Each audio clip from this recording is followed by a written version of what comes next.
The community of Grassy Narrows in Northwestern Ontario has been battling mercury contamination in their land, water and food sources for decades.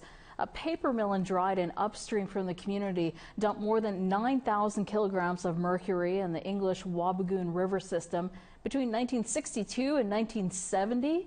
Community leaders have been calling on provincial and federal governments to do a full cleanup of mercury for years.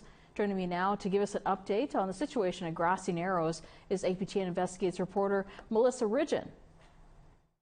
So Melissa, we've heard a lot of talk about the mercury contamination in Grassy Narrows, but now there's new developments. Can you tell us what that is? Yeah, the new development is, it seems like somebody from the PMO office has said that this is going to be something that is on their agenda. They're going to fix this problem of mercury contamination. The quote I read was "once and for all," which is pretty strong words, a pretty high level of commitment to say that they see this problem it's not a new problem. This has been around since the 60s is when the pollution started, and we've known collectively that it's poisoned people since the 80s, right?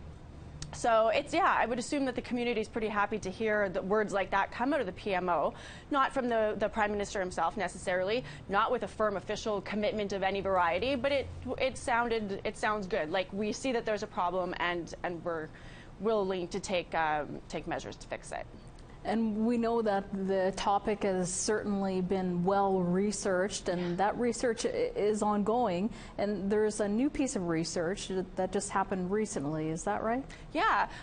So two reporters from the Toronto Star, alongside some environmental activists, went and took soil samples themselves from the pulp and paper mill in Dryden, which is the source of the mercury contamination into the Wabigoon River system, and they had these labs. A lab test the samples and determined that the mercury levels in those soil samples currently is 80 times higher than what you would expect to find in soil samples in this day and age and in that area. So Toronto Star does a big story on that, saying it's further proof that there's contamination is still a problem there.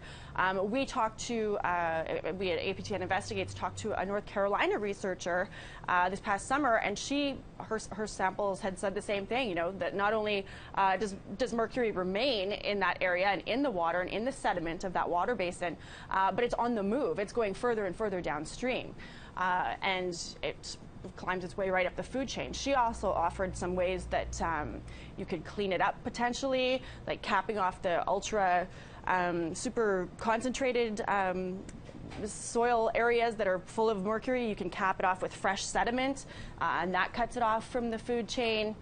But this is something that the governments need to do, right? I mean, this is the Grassy Narrows or White Dog. These communities are in no position to come up with a plan. This is something that the governments need to do, and they need to pay for it.